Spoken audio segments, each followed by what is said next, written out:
Chers spéculateurs, bonjour et bienvenue dans cette vidéo hebdo du samedi. Cette semaine, on va parler d'un investissement qui tourne au cauchemar. C'était un investissement, enfin c'est toujours d'ailleurs un investissement dans l'IMO et je vais vous expliquer quelle est la dynamique derrière à avoir pour être un vrai bon investisseur en immobilier, parce que je peux vous assurer que j'en ai énormément autour de moi des investisseurs en immobilier et qu'il faut juste une qualité, une seule, et dans la petite anecdote que je vais vous raconter, vous verrez quelle est cette qualité qui est primordiale. Et si vous ne l'avez pas, honnêtement, fuyez l'IMO et faites de la bourse.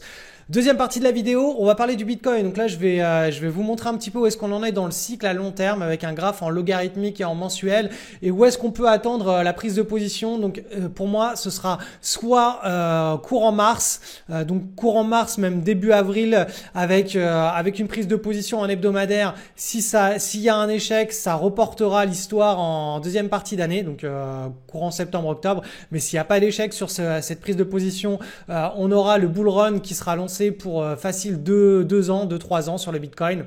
Ensuite, je vais vous parler des indices et de ce qui se passe dans nos portefeuilles, dans tous les portefeuilles des élèves qui ont pris des positions depuis que on est en situation de bull market sur les indices boursiers. On a notre fameux effet boule de neige qui est en train de se mettre en place dans les portefeuilles. C'est-à-dire que on a de plus en plus de trades qui deviennent des trades gratuits, qui restent en fond de portefeuille pour surfer la tendance sans augmenter le risque. Et ça va nous mettre à un moment ou à un autre en effet de levier sur les marchés dans les semaines ou dans les mois qui viennent sans qu'on ait pour autant augmenté notre risque. Et ça, c'est un truc qui est assez incroyable, que personne ne comprend, que personne ne connaît. J'ai d'ailleurs publié cette semaine une vidéo dessus sur ma chaîne YouTube qui s'appelle l'effet boule de neige en bourse. Vous pouvez aller la regarder si ce que je vous dis c'est du chinois, parce que vraiment ça va vous mettre face à une nouvelle réalité de ce que sont les marchés. Et c'est un univers qui est beaucoup plus mathématique et simple que ce que l'on pourrait croire. On ne base pas nos prises de décision et notre gestion du portefeuille sur des prédictions ou sur ce que pourrait être l'économie dans le futur. Non, tout est basé uniquement sur du money management et des espérances de gain. Enfin, je vais vous mettre un petit exemple d'un trade qui est passé là très récemment, qui était pris dans l'école, qui était pris dans le groupe Fast Track. Et je vais vous filmer aussi les entrailles du groupe Fast Track. Je vais vous montrer un petit peu ce que j'y publie quotidiennement dans ce canal de diffusion qui est privé. Donc telle une petite souris, vous allez pouvoir voir par le trou de la porte ce qui s'y passe et me rejoindre si ça vous intéresse. Allez, on est parti pour cette vidéo. Un investissement qui tourne au cauchemar, vous me connaissez, l'immobilier locatif ou de rénovation, eh bien pour moi c'est la pire punition qu'on pourrait m'infliger. Alors vous allez me demander pourquoi? Eh bien parce qu'il faut gérer de l'humain, c'est-à-dire qu'on a des délais, on a plein de mini problèmes qui n'en finissent pas.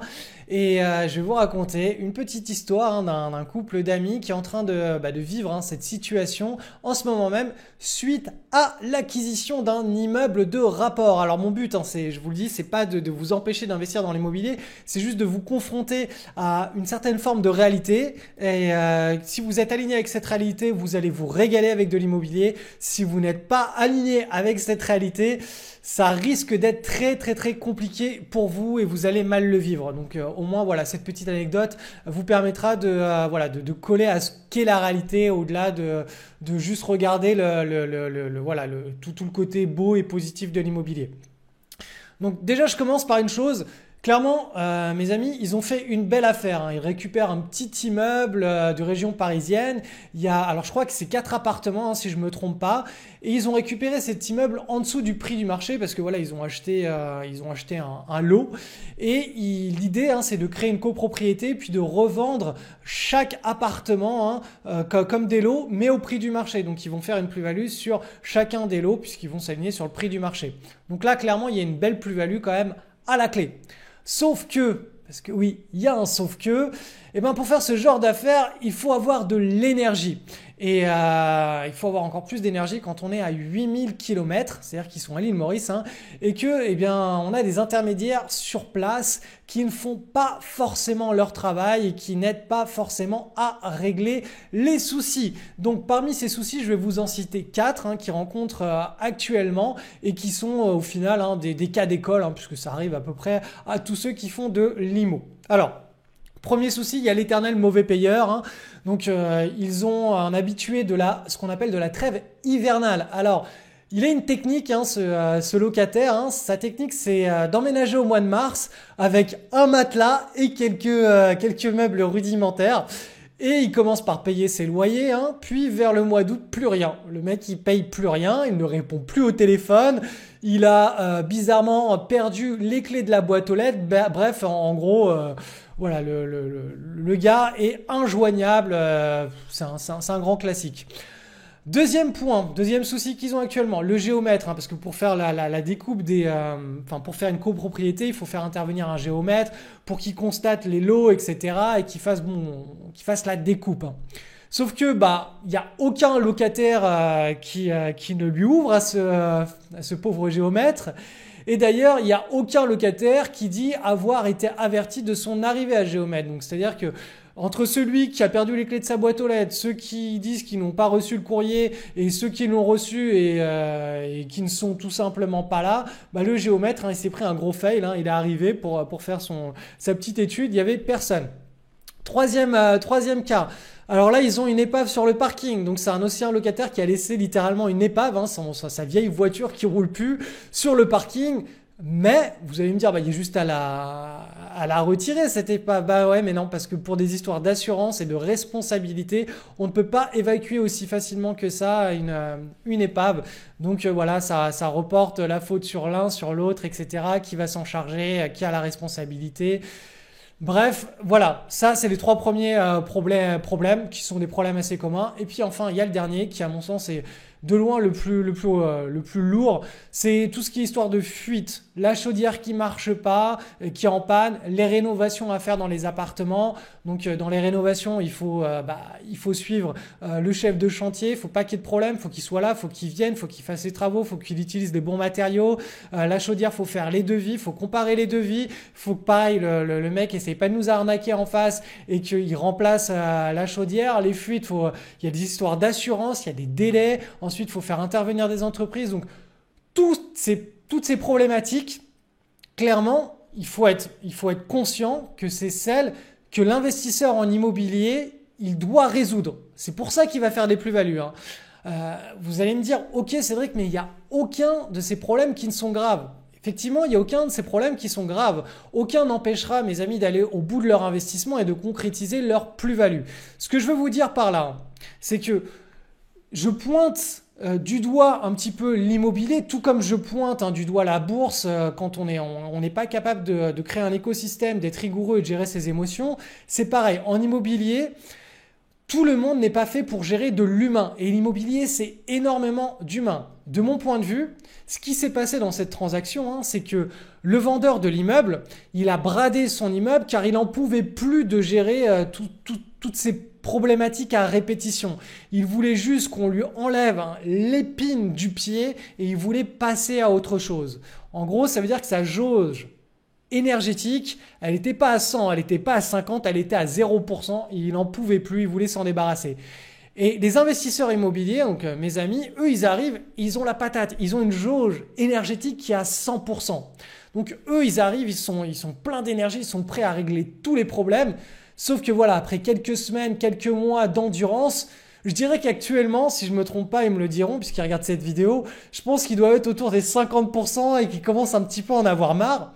Mais voilà, il faut être conscient que c'est le jeu. Quand on veut faire de la plus-value en immobilier, eh bien, le rôle de l'investisseur en immobilier, c'est de régler les problèmes que plus personne ne veut régler. Donc, il faut être plein d'énergie, il faut en avoir conscience. Donc, tout ça pour dire que ni l'immobilier ni la bourse ne sont faciles. Sinon, effectivement, tout le monde en ferait et tout le monde serait successful, aurait plein d'argent, plein de biens immobiliers, plein d'actions, serait des super spéculateurs et voilà, tout le monde serait riche et il n'y aurait plus aucun problème d'argent dans notre monde. Non, c'est pas effectivement, on vit pas dans cette réalité-là. Ce qui compte, c'est de se connaître soi-même, de connaître ses limites pour savoir sur quel pilier on peut surpondérer son approche. En bourse, tous les problèmes, ils se règlent en un clic. Il n'y a pas de problème de délai, il n'y a pas de problème d'humain. Donc voilà, si vous avez vous savez que ce qui va vous ennuyer le plus, c'est tous les problèmes de délai et d'humain. Clairement, la bourse, c'est quelque chose qui devrait plus vous convenir. Parce que voilà, en un clic, boum, on clôture la position, on passe à autre chose. c'est réglé, c'est fini. Moi personnellement, c'est pour ça que ça me convient autant. Je fais un petit peu d'immobilier, hein, de l'immobilier patrimonial, mais je ne fais pas du tout de location, de rénovation. C'est voilà, c'est une forme d'immobilier dont personne ne parle sur Internet. Si vous tapez comment investir en immobilier, ce que je fais, il y a personne qui le fait parce que c'est de la spéculation sur des tendances de fond sur l'immobilier, sur des marchés, sur des pays. C'est absolument pas de prendre quelque chose en dessous de sa valeur, de le rénover et de choper tous les problèmes qui vont avec et de le revendre soit au prix du marché, soit au-dessus du prix du marché. Je ne fais absolument pas ça parce que je ne suis pas capable de gérer ces problèmes. Moi, c'est plutôt les problèmes, boum, en un clic et c'est réglé. Et après, je suis capable de vivre avec. Donc, tout ça pour dire, l'important c'est d'être discipliné, d'avoir un écosystème et d'avoir une vision pour prospérer dans cette activité. Donc, dans la bourse, dans l'immobilier, il vous faut créer un écosystème. En IMO, ça va être voilà, vos partenaires, les agences, les chasseurs d'immeubles, les gens qui vont faire les rénovations. Faut avoir tout un écosystème, s'organiser. Si vous avez un parc immobilier, il faut que quelqu'un fasse le job à votre place, les entrées, les sorties, des clés, les bails, les baux, je sais pas comment on dit. Enfin bref, il faut créer un véritable écosystème. Si vous pensez arriver et que c'est facile, c'est comme ça, j'achète, je vends, franchement, vous êtes très très très loin d'imaginer de la signification de ce que signifie le terme écosystème. Donc actuellement, je vous le rappelle très rapidement, très brièvement, vous avez la possibilité d'être encadré par mois au jour le jour via mon programme d'accompagnement qui est le Fast Track. C'est une version accélérée de mon école de bourse en ligne. Donc si, comme moi, vous avez du mal avec tous les soucis de l'immobilier, c'est-à-dire tout ce que ça génère, je suis désolé de vous l'apprendre, mais l'une des rares et seules alternatives qui existe et qui est vraiment viable, ça reste la spéculation et l'investissement long terme en bourse. Les rentabilités peuvent être bien supérieures à celles de l'immobilier et surtout le temps de travail est ridicule et il est connu à l'avance. Donc rapidement, après je passe à la vidéo. Si vous voulez avoir plus d'infos sur le Fast Track, mon nouveau programme d'accompagnement, le lien est en descriptif et on attaque la suite de cette vidéo. Analyse du marché des cryptos et surtout analyse du marché du Bitcoin. Donc là, je vais vous passer le prix en logarithmique si j'arrive à retrouver où c'est dans la nouvelle version de Pro Real Time. Où est-ce que c'est ?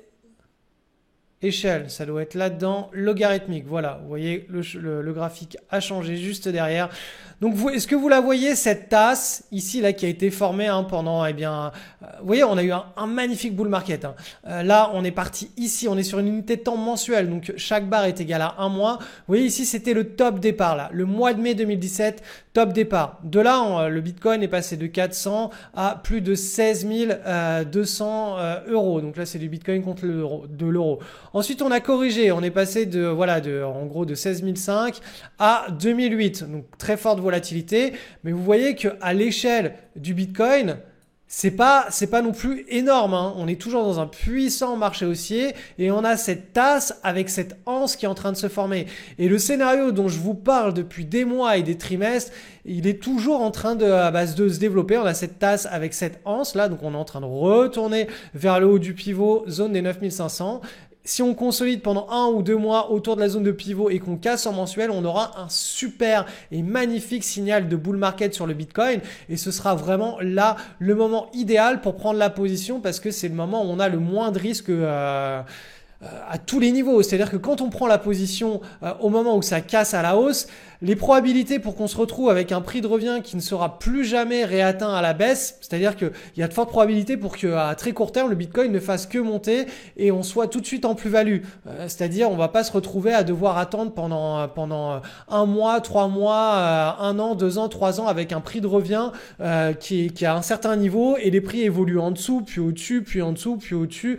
Là, on est très très rapidement quand on prend ce genre de position, très très rapidement en plus-value et ces plus-values ne font qu'augmenter si on ne s'est pas trompé. Et si on s'est trompé, on coupe très rapidement notre position avec une petite perte et on attend le prochain signal.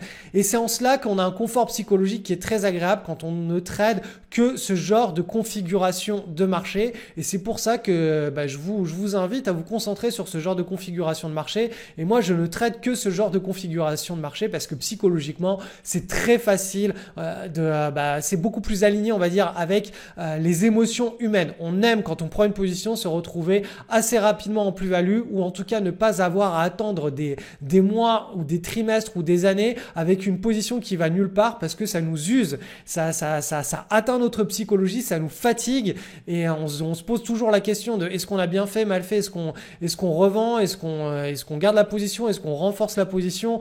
Là au moins avec ce genre de contexte on ne se pose pas de questions, on rentre et assez rapidement si on est, si le contexte de marché est vraiment celui qu'on attend, très rapidement on va se retrouver en plus-value. Donc voilà, le Bitcoin là est en train d'effectuer un mois de janvier, hein, on est le 18 janvier, on est en train d'effectuer la remontée, donc on a la tasse et l'anse qui est en train de se former. Je vais vous passer ça en hebdomadaire. Vous allez voir qu'en hebdomadaire, là aussi, on fait le zoom sur l'anse. Donc l'anse en mensuel, elle de manière fractale est en train, elle aussi, de dessiner une tasse ici. Et l'anse devrait se former ici au cours du mois de février et du mois de mars. Donc, je vous l'expliquais ces dernières semaines quand on était là. Ça stabilisait, on avait très probablement le support et le fond était touché sur le Bitcoin à partir du moment où on cassait par la hausse le petit support, le petit pivot. Ça a été cassé il y a 2 semaines par le haut. Donc la probabilité qu'on revienne et qu'on casse par le bas et qu'on dévisse était vraiment amoindrie. Donc là cette semaine on a la confirmation, donc on est en train de remonter vers le pivot, voilà qui est la zone des 9500 points. Donc là à mon avis c'est toujours une histoire de probabilité. On est dans un range là. Dès qu'on va arriver sur le haut de ce range, ça va très probablement faire une partie de ping-pong. C'est-à-dire que les acheteurs, ils vont se dégonfler, les vendeurs vont arriver à nouveau et on risque de faire donc donc on a la tasse et on va faire une petite anse qui sera sous la forme d'une micro-base et on aura le breakout ici, je pense autour de la mi-mars, mars. Donc c'est vraiment ça qu'il va falloir surveiller en hebdomadaire parce que c'est là où on aura peut-être une première prise de position à faire et si cette prise de position n'est pas la bonne, c'est-à-dire que le Bitcoin revient et on se fait sortir par notre stop loss, ça voudra dire que la consolidation sera un petit peu plus longue dans le temps à se réaliser mais de toute façon le scénario en mensuel, lui, ne sera pas remis en compte, c'est-à-dire en cause. Ça veut dire qu'on peut très bien avoir le breakout ici en mars-avril et partir directement ou que ça consolide un petit peu plus longtemps voilà, et qu'on ait le breakout un petit peu plus tard, au mois d'octobre par exemple de l'année 2020. Quoi qu'il en soit, le scénario sur le Bitcoin est toujours intact et ça, c'est depuis que je vous ai annoncé ici. Revoyez mes vidéos du mois de décembre sur le Bitcoin de la fin du mois de décembre. Je vous ai expliqué en live, je revends mes Bitcoins. Ça craint, la bulle va imploser, etc. C'est pas que j'ai un don de prémonition, c'est surtout que tous les élèves de mon école ou qui suivent le fast track ou qui sont habitués à analyser la psychologie des foules sur les graphes le savaient, le voyaient. On a une manière de quantifier où est-ce qu'on en est dans une tendance et c'est quantifiable. On sait si on est dans un excès de marché ou pas et on sait si cet excès de marché a un potentiel de durer encore quelques semaines, quelques mois ou si ça doit chiffrer en termes d'heures ou de jours. Donc là, on était vraiment en train de chiffrer le potentiel d'irrationalité en termes de quelques jours, quelques semaines. Ça sentait vraiment, on était dans ce qu'on appelle un hyperclimax run. Donc voilà, une fois que le signal de l'hyperclimax run a été déclenché, on a eu cette belle baisse là, ce qui est tout à fait normal. Le mouvement a été digéré et là tout ce qu'on attendait, c'était à nouveau et là sur une unité de temps mensuelle d'effectuer une grande tasse avec une anse. Donc voilà, on est sur la phase finale de la tasse avec la anse. On est sur la deuxième partie de l'anse là. On est en train de se focaliser là-dessus. Donc le prochain breakout, vraiment, c'est à mon sens la chose la plus importante qui puisse arriver sur le Bitcoin. Il y a le halving qui va arriver bientôt. Il y a pas mal il y a des événements qui vont arriver sur le Bitcoin. Donc tout est en train de s'organiser pour qu'on ait quand même un beau signal de prise de position sur le Bitcoin au cours des prochains mois. Analyse du sentiment de marché avec le jet d'eau. Regardez, encore une magnifique semaine, une petite semaine avec une cassure et une semaine de 1,20% sur le jet d'eau. Je vous rappelle que le jet d'eau, je vais vous le passer en mensuel. Hop. Souvenez-vous de cette image du jet d'eau. On est dans un puissant marché haussier sur du très long terme. Regardez, depuis là, on a l'image depuis 2010. Ce marché haussier long terme, comme tout marché haussier, a besoin de respirer. Donc les respirations durent en moyenne un an et demi. Donc on a eu ça entre septembre, on va dire entre mai 2011 et décembre 2012. Donc voilà, un an et demi. Ensuite, on a eu ça entre mai 2015, même ici, ça a commencé en septembre 2014 et ça s'est terminé en novembre 2016.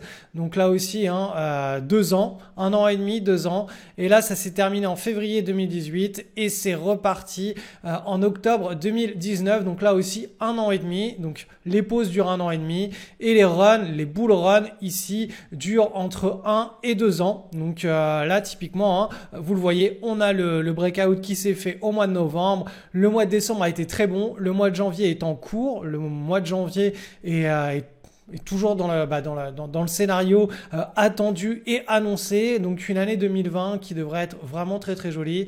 Je vous repasse ça en journalier pour que vous compreniez à très court terme la dynamique au cours des prochaines semaines.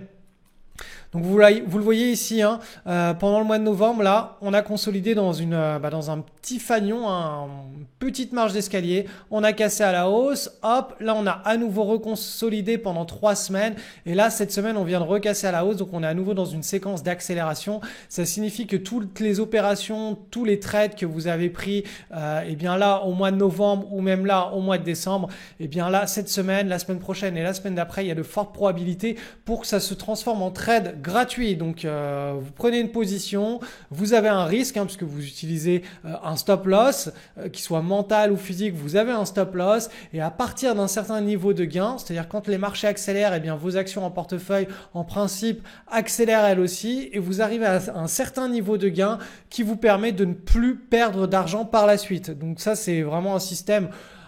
C'est du money management, ça fait partie d'un plan de trade.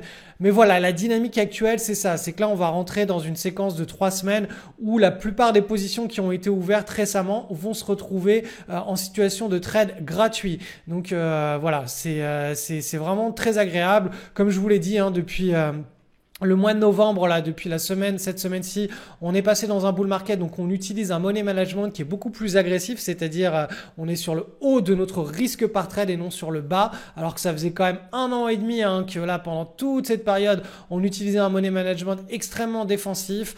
Là, ça n'a pas loupé, boum, bull market, money management agressif et là on commence à cumuler des trades gratuits. On est en train de faire gonfler notre réservoir de trades gratuits, c'est-à-dire qu'on fait vraiment gonfler notre compte en banque sans qu'il n'y ait plus aucun risque dessus et donc on l'alimente et ce compte en banque qui est en arrière-plan surfe la tendance et aussi longtemps que la tendance des marchés va se développer à la hausse, nous ça va nous rapporter et nous faire performer notre portefeuille sans pour autant augmenter notre risque. Donc voilà, la situation de marché est très très bonne. De toute façon, l'année 2020 s'annonce très bonne pour le moment. C'est le bull market sur le marché des actions. Donc si vous ne faites pas de spéculation, c'est vraiment le moment de vous y mettre puisque vous allez apprendre dans un contexte de marché qui est très agréable avec des opportunités qui tombent régulièrement. Si vous faites des petites erreurs, elles seront largement gommées par la grosse vague de fonds haussière des acheteurs et du marché. Donc voilà, c'est des conditions de marché qui sont idéales pour apprendre à spéculer. Et si vous savez déjà spéculer, c'est tout simplement pendant ces périodes-là que l'on fait les plus belles performances. Allez, cette semaine, je vous fais un petit cas pratique sur une action qui s'appelle LSCC, donc qui est cotée sur le Nasdaq, cette action. Vous avez la vue en hebdomadaire de cette action. Donc la première chose à analyser, c'est est-ce que l'action est dans un grand cycle de hausse. Donc là, vous le voyez déjà, on a cette énorme large base qui a commencé en 2014 et qui s'est terminée en à la fin de l'année 2018, début de l'année 2019. Donc on a vraiment une action qui était sans tendance et là, boum, ça a explosé littéralement à la hausse. Et là, on a eu ce qu'on appelle la première consolidation en hebdomadaire. Vous voyez que les bandes de Bollinger sont bien resserrées et on a eu le breakout la semaine dernière. Donc pour info, je vous le dis juste, mais toutes les opportunités qui passent sur nos screeners au jour le jour, je les reporte dans le canal, dans mon canal privé Fast Track. Tous les élèves qui ont accès au Fast Track ont au jour le jour les opportunités qui sont tradables avec le niveau d'entrée en position, le stop. Donc cette action, elle a été identifiée et proposée dans le canal d'échange du Fast Track. Certains l'ont prise en portefeuille. Donc le Fast Track, en plus d'être le programme de mon école de bourse, hein, vous permet, eh bien, tout en apprenant, de saisir les opportunités et d'appliquer, dans ce contexte de bull market qui est vraiment très très joli, hein, d'appliquer les plans de trade de l'école. Donc on a un magnifique pivot doublé de volume en augmentation. Je ne vais pas vous passer le graphe en journalier parce qu'il y a tout le plan de trade qui est dessus. Donc je vais éviter, hein, c'est réservé uniquement aux élèves de l'école et du fast track. Mais voilà.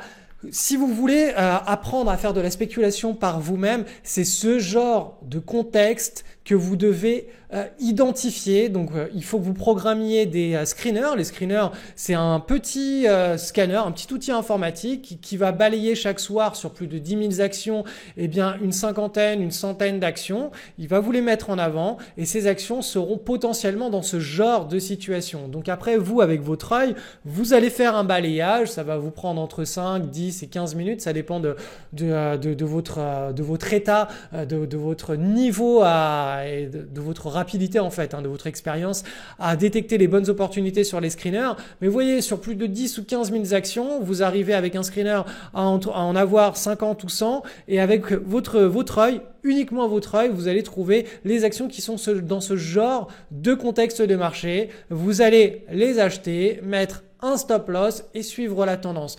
Donc voilà, ça c'est la façon résumée en une phrase de ce qu'est la spéculation. Bien entendu, c'est comme voilà, c'est comme tout, hein. C'est comme si je vous dis pour apprendre à conduire, c'est simple, vous montez dans la voiture, vous mettez le contact et vous tournez le volant. Donc c'est la version simple et rapide en une phrase de vous expliquer comment on conduit une voiture, mais dans les faits, on a tous passé le permis de conduire, on sait tous comment ça se passe sur la route, qu'on conduit pas pareil à la campagne ou dans le centre de Paris, que dans certains pays on conduit à droite, d'autres à gauche, d'autres c'est pas les mêmes panneaux de signalisation, etc. Donc il y a tout un écosystème à maîtriser, il y a de l'expérience à développer par la pratique. Donc si vous souhaitez être encadré, eh bien je vous propose le fast track. Je vais vous montrer ce qu'il y a dans mon canal du fast track juste pour que vous ayez conscience de ce que j'y fais. Soit vous n'avez pas envie de faire votre screening, chose que je ne recommande pas au passage, soit parce que vous avez envie de confronter les opportunités que vous avez trouvées par vous-même par rapport à celles que moi j'ai trouvées. Et donc tous les jours, absolument tous les jours, vous aurez les opportunités. Donc voilà, là je vous filme un petit peu ce qu'il y a dans le canal de diffusion. Donc il y a des tutos. Alors voilà, par exemple le manque de rigueur, là je ne vais pas vous mettre je vais pas vous mettre les vidéos, mais chaque jour il y a des tutos, des exercices, ça c'est dit. On a des opportunités. La chose intéressante, c'est qu'à partir de il y a quelques jours, ce que l'on fait, c'est qu'on publie les opportunités avec un niveau d'entrée en position et une zone de stop loss. Donc le graphique est publié en journalier, en hebdomadaire. Je vous rappelle qu'on trade des contextes de marché qui sont en hebdomadaire et qu'on va ensuite en journalier zoomer sur le graphe pour savoir où est notre prise de position idéale et où est-ce qu'on place le stop. Donc tous les soirs, vous avez les graphes qui sont publiés. Moi, pareil, je filme littéralement mon écran et je vous explique un petit peu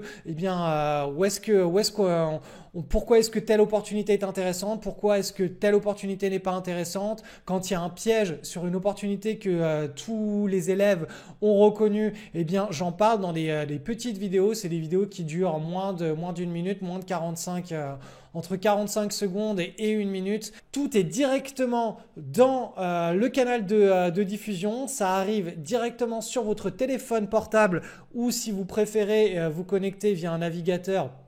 Vous pouvez aussi consulter les deux canaux directement sur votre ordinateur. Et encore une fois, ce qui est vraiment génial, c'est que tous les jours, vous pouvez suivre avec moi. Alors voilà. Donc voilà. Là, c'est la prise de position. Je vous explique que demain, on va pouvoir prendre position. Voilà, la vidéo dure 43 secondes. Bon, je ne vais pas vous la mettre, mais voilà. tous les soirs, voilà, tous les jours, quand il y a des opportunités intéressantes, je vous publie des petites vidéos, des petites capsules. Voilà, c'est très dense. Je pensais pas qu'au final, j'arriverai au point de publier autant de choses en une journée, mais c'est voilà, c'est la meilleure façon de vous encadrer et de vous faire avancer dans l'apprentissage de la spéculation. Et pour tous ceux qui sont déjà des spéculateurs très avancés, qui ont déjà leur routine, etc. C'est un endroit idéal pour confronter un petit peu leur vision du marché, leurs opportunités à la vision du marché que j'ai et les opportunités de marché que je trouve. Donc voilà, c'est en gros, c'est un superbe encadrement. Si vous avez déjà fait LSL dans le passé et que vous avez besoin de rejoindre voilà, cet encadrement pour être à l'aise sur le moyen long terme dans votre spéculation, encore une fois, les canaux Fast Track vous sont ouverts, bien entendu. C'est pas gratuit.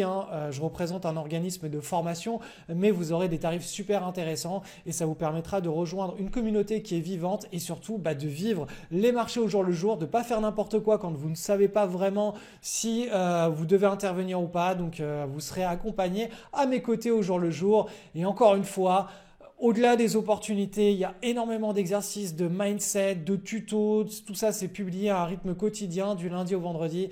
Donc il y a beaucoup de valeur dans ces canaux.